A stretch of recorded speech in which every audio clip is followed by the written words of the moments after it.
పవిత్ర సువిశేషములోని భాగము.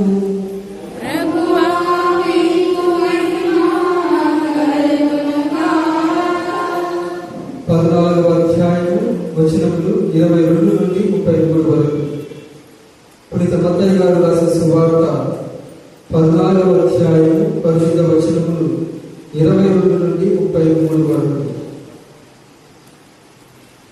యేసు తాను జన సమూహములను పంపివేయగా శిష్యులు పడవనికి తనకంటే ముందుగా ఆ వలిదానికి చేరవలనని ఆజ్ఞాపించారు. ఆ జన సమూహములను పంపివేసిన పిమ్మట యేసు ప్రార్థించుకున్నకై ఏకాంతముగా కొండ మీదకి వెళ్ళాడు. సాయం సమయం వరకు ఆయన ఏకాంతముగా అచలని ఉండేది. ఇంతలో గాలి ప్రతికూలముగా వీచడం వలన పడవ అలలలో పుట్టుకొని చాలా దూరం పోయేది. వేకువజామున యేసు నీటిపై నడుచుచు వారి వద్దకు వచ్చాడు. అది చూచిన శిష్యులు భయభ్రాంతులై ఇది భూతము అని కేకలు వేసింది. వెంటనే యేసు వారితో, భయపడకుము, ధైర్యం వహింపుడు, నేనే కదా అని పలికాడు. పేతురు అంతటా, ప్రభు, నిజముగా నీవే అయినా నీటి మీద నడిచి నీ వద్దకు వచ్చినప్పుడు నాకు ఆజ్ఞయము అనేది. ఆయన రమ్మనగానే పేతురు ఆ పడవకి నీటిపై నడిచి ఆయన వద్దకు వచ్చుచుండేది. కానీ ఆ పిల్లగారికి భయపడదు. నీటిలో మునిగిపోవచ్చు, ప్రభు నన్ను రక్షింపుము అని కేకలు వేశాడు. వెంటనే ప్రభు చేయి చాచి పట్టుకొని, అల్ప విశ్వాసి, నీవేళ సందేహించింది అనేది. అంతటా వారు పడవనెక్కగా గాలి అణిగిపోయేది.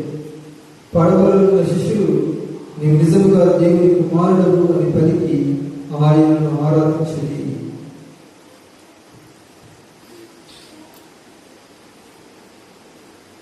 ఇది క్రీస్తు సువిశేషము. సువిశేష బోధన ద్వారా మన పాపములు మన్నింపబడును కాక.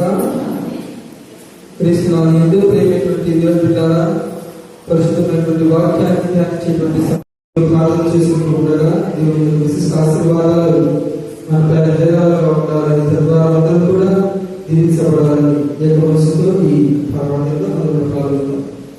సర్వాన్ని సృష్టించిన పరమపిత కృపగల దేవ, ఈ సమయంలో పిల్లలందరూ కూడా ఆశీర్వదించండి, మేము ప్రభుత్వం నడిపించండి దేవా. మరి ముఖ్యంగా ఈరోజు మేము ధ్యానించబడినటువంటి వాక్యాంశం మాకు అర్థమయ్యేటువంటి ఆశీర్వాదాలు మాకు ప్రసాదించండి.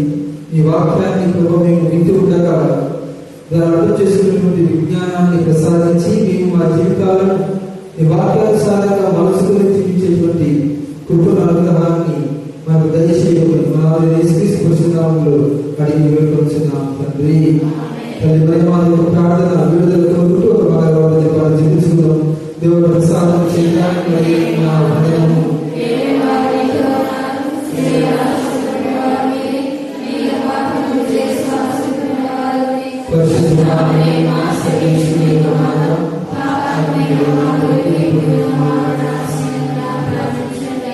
పితా పుత్ర పవిత్రాత్మకు మహిమ.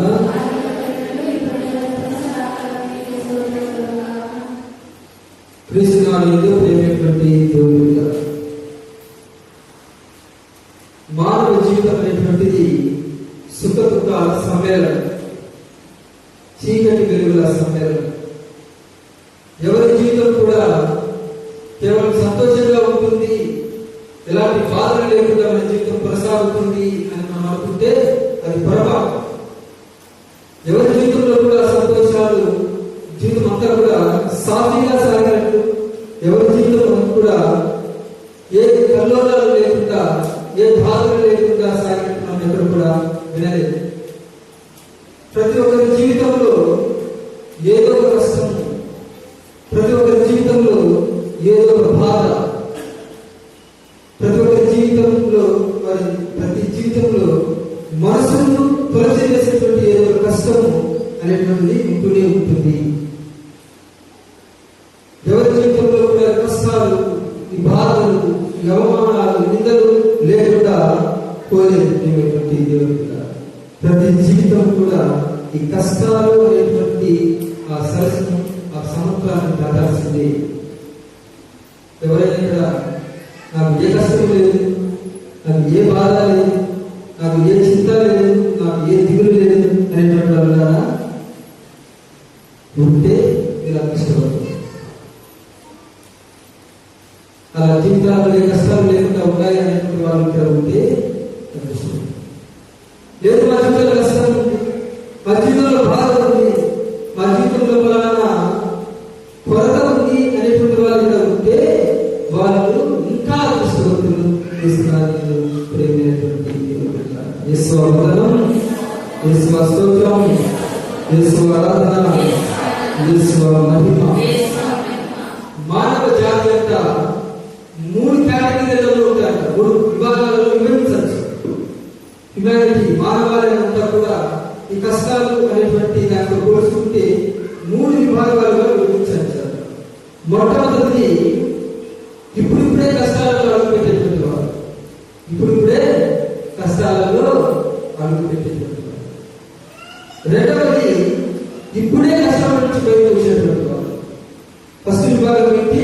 ఇప్పుడే కష్టాలలో ఈ అడుగుపెట్టి ఆ కష్టాలు చూసేటువంటి వారు, అప్పుడే బాధ్యతలు మోసి బాధ్యతలను స్వీకరించి కష్టాలైనటువంటి వారు ఒక కేటగిరీలో ఒక విభాగం ఉంది. రెండో విభాగం ఏంటంటే అప్పుడే ఆ కష్టాల బాధ్యతల నుండి బయటకు వచ్చేటువంటి వారు. ఇది సెకండ్ కేటగిరీ, రెండవ విభాగం. మూడవ విభాగం ఉంది.